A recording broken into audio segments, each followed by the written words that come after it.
ಮತ್ತು ಇರಾನ್ ಮಧ್ಯೆ ಕದನ ವಿರಾಮ ಘೋಷಣೆ ಆಗುತ್ತಾ? ಹಾಗೆ ನೋಡಿದ್ರೆ ಪಾಕಿಸ್ತಾನ ಮತ್ತು ಭಾರತದ ನಡುವೆ ಏನು ಯುದ್ಧದ ಕಾರ್ಮೋಡ ಛಾಯೆ ಆವರಿಸಿತ್ತು. ಆ ಸಂದರ್ಭದಲ್ಲೂ ಕೂಡ ಟ್ರಂಪ್ ಊರಿಗೆ ಮುಂಚೆ ಟ್ವೀಟ್ ಮಾಡಿ ಕದನ ವಿರಾಮವನ್ನು ಘೋಷಣೆ ಮಾಡಿದ್ದರು. ಈಗಲೂ ಕೂಡ ಇಸ್ರೇಲ್ಗೆ ಸಪೋರ್ಟ್ ಮಾಡ್ತಾ ಇರುವಂತಹ ಟ್ರಂಪ್ ಬಂದ ಮೇಲಂತೂ ಇಸ್ರೇಲಿಗೆ ಆನೆ ಬಲ ಬಂದಂತಾಗಿದೆ. ಸೊ ಆ ಟ್ರಂಪ್ ಇದೀಗ ಕದನ ವಿರಾಮಕ್ಕೆ ಏನಾದರೂ ಪ್ರಯತ್ನ ಮಾಡ್ತಾರಾ? ಇಸ್ರೇಲ್ ಜೊತೆ ಕದನ ವಿರಾಮ ಮಾಡಿಕೊಳ್ಳುವಂತೆ ಇರಾನ್ಗೆ ಟ್ರಂಪ್ ಸಲಹೆ ನೀಡಿದ್ದರು. ಆದರೆ ಈಗ ಯಾವುದೇ ಕದನ ವಿರಾಮ ಇಲ್ಲ ಅನ್ನುವಂಥ ಪರಿಸ್ಥಿತಿ ನಿರ್ಮಾಣ ಆಗಿದೆ. ಇಸ್ರೇಲ್ ಮತ್ತು ಇರಾನ್ ನಡುವಿನ ಸಂಘರ್ಷಕ್ಕೆ ನಿಜವಾದ ಮತ್ತು ಶಾಶ್ವತವಾದ ಅಂತ್ಯ ಸಿಗಲಿದೆ ಅಂತ ಹೇಳಿಕೆ ನೀಡಿದ್ದಾರೆ. ಹಾಗಾದ್ರೆ ಏನದು ಶಾಶ್ವತವಾದ ಅಂತ್ಯ? ಯಾವುದದು ಅಂತ್ಯ? ಕದನ ವಿರಾಮವೋ, ಕದನವೋ, ಇರಾನ್ನ ನಿರ್ನಾಮವೋ ಗೊತ್ತಿಲ್ಲ. ಆದರೆ ಟ್ರಂಪ್ನ ಟ್ವೀಟ್ ಏನಿದೆ, ಒಂಥರ ಟ್ವೀಟ್ ರಾಜ ಇವರು. ಟ್ವೀಟ್ ಮಾಡಿ ಮಾಡಿ ಮಾಡಿ ಮಾಡಿ ಅದು ಅತಿ ದೊಡ್ಡ ರಾಜತಾಂತ್ರಿಕ ನಿರ್ಣಯಗಳೇ ಆಗಿರ್ಬೋದು, ಸಣ್ಣ ಸಣ್ಣ ಮಾತುಕತೆಗಳಾಗಿರ್ಬೋದು, ಟ್ವೀಟ್ ಮೂಲಕವೇ ಇವರು ಇಡೀ ಜಗತ್ತಿನ ಗಮನವನ್ನು ಸೆಳೆಯುತ್ತಾರೆ ಅಮೆರಿಕಾದ Donald Trump.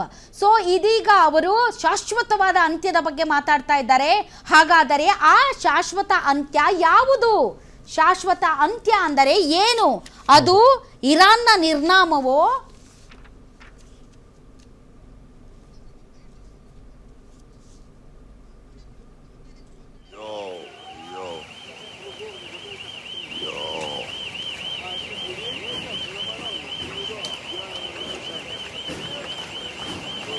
בוא'נה, יש אנשים לכודים. וואו. יואו, הלך הבניין. יואו.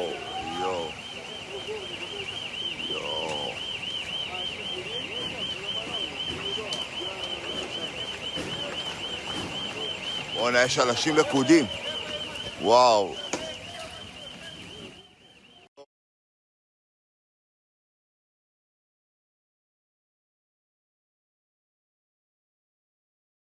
Ce qui se passe aujourd'hui nous fasse oublier une seule seconde la situation intolérable à Gaza, où encore hier, les frappes ont fait plusieurs dizaines de morts, où la situation humanitaire perdure.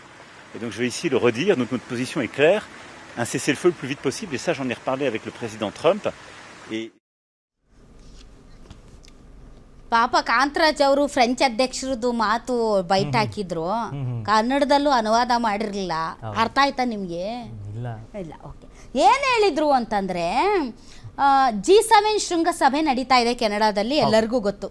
ಅದೊಂಥರ ಶ್ರೀಮಂತ ರಾಷ್ಟ್ರಗಳ ಒಂದು ಸಮ್ಮೇಳನ. So ಈ ಒಂದು ಶ್ರೀಮಂತ ರಾಷ್ಟ್ರಗಳ ಸಮ್ಮೇಳನದಲ್ಲಿ ಇದ್ದಕ್ಕಿದ್ದಂತೆ ಡೊನಾಲ್ಡ್ ಟ್ರಂಪ್ ಅವರು ಎದ್ದೋಗ್ಬಿಡ್ತಾರೆ ಅರ್ಧಕ್ಕೆ. ಅದಕ್ಕೆ ಫ್ರೆಂಚ್ ಅಧ್ಯಕ್ಷ ಇರಾನ್ ಮತ್ತು ಇಸ್ರೇಲ್ ನಡುವೆ ಯುದ್ಧ ನಡೀತಾ ಇದೆಯಲ್ಲ, ಅದಕ್ಕೇನೋ ಕದನ ವಿರಾಮಕ್ಕೆ ಪ್ರಯತ್ನ ಪಡೋದಕ್ಕೆ ಟ್ರಂಪ್ ಇದ್ದಕ್ಕಿದ್ದಂತೆ ಎದ್ದೋಗಿದ್ರು ಅಂತ ಹೇಳ್ತಾರೆ. ಅದಕ್ಕೆ ಡೊನಾಲ್ಡ್ ಟ್ರಂಪ್ ಅವರು ಕೆಂಡಾಮಂಡಲರಾಗ್ತಾರೆ. ಅದಕ್ಕಲ್ಲ, ನಾನು ಒಂದು ಶಾಕಿಂಗ್ ನ್ಯೂಸ್ ಕೊಡೋದಕ್ಕೆ ಹೋಗಿದ್ದೀನಿ, ಅವ್ರಿಗೆ ಗೊತ್ತಿಲ್ಲ ನಾನು ಯಾವುದಕ್ಕೆ ಹೋಗ್ತಾ ಇದ್ದೀನಿ ಅಂತ.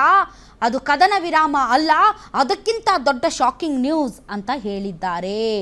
ಸೊ ಈಗ ಅಮೇರಿಕಾದ ಸ್ಟ್ಯಾಂಡ್ ಏನು? ಇಲ್ಲಿಯವರೆಗೆ ನನಗೂ ಇದಕ್ಕೂ ಸಂಬಂಧ ಇಲ್ಲ, ನಾವು ತಟಸ್ಥವಾಗಿದ್ದೇವೆ ಅಂತ ಅಮೇರಿಕ ಹೇಳ್ತಾ ಇದೆ. ಆದರೆ ಅಮೇರಿಕ ತಟಸ್ಥ ಆಗೋದಕ್ಕೆ ಸಾಧ್ಯನೇ ಇಲ್ಲ ಇಸ್ರೇಲ್ ವಿಚಾರದಲ್ಲಿ. ಯಾಕೆ ಅಂತಂದರೆ, ಈ ಹಿಂದೆ ಇರಾಕಲ್ಲೂ ಕೂಡ ಇದೇ ರೀತಿ ಮಧ್ಯಪ್ರವೇಶ ಮಾಡಿ ಸದ್ದಾಮ್ ಹುಸೇನನ್ನು ಗಲ್ಲಿಗೇರಿಸಿರೋದು ತಾವು ನೋಡಿದ್ದೀರಿ.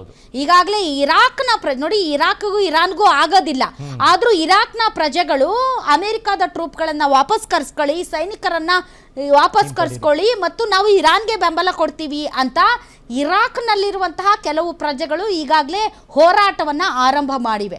ಮತ್ತೊಂದು ಕಡೆ ಇರಾನ್ನಲ್ಲಿ ಒಂದು ರೀತಿಯಾಗಿ ಅಸ್ಥಿರತೆಯನ್ನು ನಿರ್ಮಾಣ ಮಾಡಬೇಕು, ಜನ ದಂಗೆ ಏಳಬೇಕು, ನಾವು ನಿಜಕ್ಕೂ ಸಂಕಷ್ಟದಲ್ಲಿದ್ದೇವೆ, ಈ ರೀತಿಯಾದಂಥ ಜೀವನ ಮಾಡೋಕ್ಕಾಗಲ್ಲ, ದಿನ ಬೆಳಗಾದರೆ ಯುದ್ಧ ಭಯೋತ್ಪಾದನೆ, ಈ ರೀತಿಯಾದಂಥ ಫ್ರಾಕ್ಸಿ ವಾರ್ಗಳು, ಅಂದರೆ ಬೇರೆ ಬೇರೆ ಟೆರರಿಸ್ಟ್ ಗ್ರೂಪ್ಗಳು, ಇವೆಲ್ಲ ನಮ್ಮ ಕೈಯಲ್ಲಿ ಆಗ್ತಾ ಇಲ್ಲ ಅಂತ ಸರ್ಕಾರದ ವಿರುದ್ಧ ದಂಗೆ ಹೇಳ್ತವೆ ಅಂತ ಇಸ್ರೇಲ್ ಅಂದುಕೊಂಡಿತ್ತು.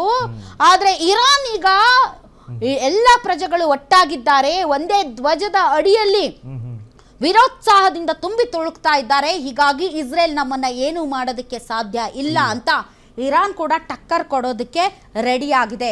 ಹಾಗಾದರೆ ಟ್ರಂಪ್ ಏನು ಮಾಡ್ತಾರೆ? ಈಗಾಗಲೇ ಟ್ರಂಪ್ ಅಂತೂ ತಮಗೆ ಗೊತ್ತಿದೆ, F-16, F-35, F-15 ಈ ಥರ ಹಲವಾರು ಯುದ್ಧ ವಿಮಾನಗಳನ್ನು ಇಸ್ರೇಲ್ಗೆ ಕೊಟ್ಟಿರೋದೇ ಈ ಅಮೇರಿಕ. ಹೌದು. ಸೊ ಅಷ್ಟೇ ಅಲ್ಲ, ನಾವೇನು ಇದು ಮಾತಾಡ್ತೀವಿ ಐರನ್ ಡೋಮು, ಪೇಟ್ರಿಯಾಟು, ಮತ್ತು ಡೇವಿಡ್ ಸ್ಲಿಗ್ಗು, ಮತ್ತು ಆ್ಯರೋ 2, ಆ್ಯರೋ 3 ಈ ಥರ ಅಮೇರಿಕಾದ ಸಹಯೋಗದೊಂದಿಗೆ ಕಟ್ಟಿರುವಂಥ ಏರ್ ಡಿಫೆನ್ಸ್ ಸಿಸ್ಟಮ್ ಇಸ್ರೇಲ್ದು. ಸೊ ಇಸ್ರೇಲ್ ಜೊತೆ ಆಮೇಲೆ ಇಸ್ರೇಲ್ ಪ್ರಜೆಗಳು, ಐ ಮೀನ್ ನಾಟ್ ಇಸ್ರೇಲ್ ಪ್ರಜೆಗಳು, ಶ್ರೀಮಂತ ಯಹೂದಿ ವ್ಯಾಪಾರಸ್ಥರು ಅತಿ ಹೆಚ್ಚು ಅಮೇರಿಕಾದಲ್ಲಿ ಇದ್ದಾರೆ. ಅವರೇನಾದರೂ ಇಸ್ರೇಲ್ ಪರ ಅಧ್ಯಕ್ಷರು ಡೊನಾಲ್ಡ್ ಟ್ರಂಪ್ ಅಥವಾ ಯಾವುದೇ ಅಮೆರಿಕ ಅಧ್ಯಕ್ಷರು ಇಸ್ರೇಲ್ ಪರ ನಿಲ್ಲಿಲ್ಲ ಅಂತಂದ್ರೆ ಅವರಲ್ಲಿ ಕರಾಮತ್ತು ತೋರಿಸ್ತಾರೆ. ಯಾರು ಹೇಳಿ? ಯಹೂದಿಗಳು, ಅಮೆರಿಕಾದಲ್ಲಿ ನೆಲೆಸಿರುವ ಯಹೂದಿಗಳು. ಹಾಗೆ ನೋಡಿದ್ರೆ ಭಾರತದ ಅತ್ಯಂತ ಶ್ರೀಮಂತರು ಅಮೆರಿಕಾದಲ್ಲಿ ಬಹಳಷ್ಟು ಹೂಡಿಕೆಯನ್ನ ಮಾಡಿದ್ದಾರೆ, ವ್ಯಾಪಾರ ವಹಿವಾಟು ಮಾಡ್ತಾರೆ, ಬಹಳಷ್ಟು ಜನ ಅಲ್ಲಿ ನೆಲೆಸಿದ್ದಾರೆ. ಆದರೆ ರಾಜಕೀಯವಾಗಿ ಅಮೆರಿಕ ಅಧ್ಯಕ್ಷರನ್ನ ಹತೋಟಿಗೆ ಅಥವಾ ಅವರನ್ನ ಇನ್ಫ್ಲೂಯೆನ್ಸ್ ಮಾಡುವಷ್ಟು ಶಕ್ತಿಯನ್ನ ಅವರು ಬೆಳೆಸ್ಕೊಂಡಿಲ್ಲ, ಆದ್ರೆ ಯಹೂದಿಗಳು ಬೆಳೆಸ್ಕೊಂಡಿದ್ದಾರೆ. ಹಾಗಾಗಿನೇ ಟ್ರಂಪ್ಗೆ Iran is not a choice, definitely Israel, ಆಮೇಲೆ ಕ್ರಿಶ್ಚಿಯಾನಿಟಿ, ಬಹಳಷ್ಟು ರೀಸನ್ಸ್ ಇವೆ. ಏನ್ ಮಾಡ್ತಾರೆ ಟ್ರಂಪ್ ಅಂತ ಇಡೀ ಜಗತ್ತು ನೋಡ್ತಾ ಇದೆ. ಈಗಾಗಲೇ ಯುದ್ಧ ವಿಮಾನಗಳು ಹಾರಾಡ್ತಾ ಇದ್ದಾವಂತೆ, ಅಮೆರಿಕದ್ದು ಏರ್ಕ್ರಾಫ್ಟ್ಗಳೆಲ್ಲ ಹಾರಾಡ್ತಾ ಇದ್ದಾವೆ. ಎನಿ ಟೈಮ್ ಏನ್ ಬೇಕಾದರೂ ಆಗಬಹುದು ಅಂತ ಹೇಳಲಾಗ್ತಾ ಇದೆ. ಈ ಮಧ್ಯೆ ಪಾಪ ಪಾಕಿಸ್ತಾನಕ್ಕೆ ಒಂದು ಭಯ ಶುರುವಾಗ್ಬಿಟ್ಟಿದೆ ಅಖಿಲೇಶ್. ಏನು ಪಾಕಿಸ್ತಾನಕ್ಕೆ? ನಿಮ್ಗೆ ಗೊತ್ತಿಲ್ವಾ? ಪಾಕಿಸ್ತಾನಕ್ಕೆ ಭಯನಾ? ಎಸ್. ಅതെಂಗೆ ಅಂತಂದ್ರೆ ಇವಾಗ ಇರಾನ್ ಮೇಲೆ ಏನಾದರೂ ಪರಮಾಣು ದಾಳಿಗೆ ಇಸ್ರೇಲ್ ಮುಂದಾದರೆ, ಹಾಗೆ ನೋಡಿದ್ರೆ ಇಸ್ರೇಲ್ ನಮ್ಮ ಹತ್ರ ಪರಮಾಣು ಶಸ್ತ್ರಾಸ್ತ್ರಗಳಿವೆ ಅಂತ ಓಪನ್ ಆಗಿ ಹೇಳಿಲ್ಲ. ಆದ್ರೂ ಕೂಡ ಅವರು ಜರಿಕಾ 3 ಅಂತ ನ್ಯೂಕ್ಲಿಯರ್ ಮಿಸೈಲ್ ಅನ್ನ ಇಟ್ಕೊಂಡಿದ್ದಾರೆ. ಯಾರು? ಇಸ್ರೇಲ್ ಅವರು.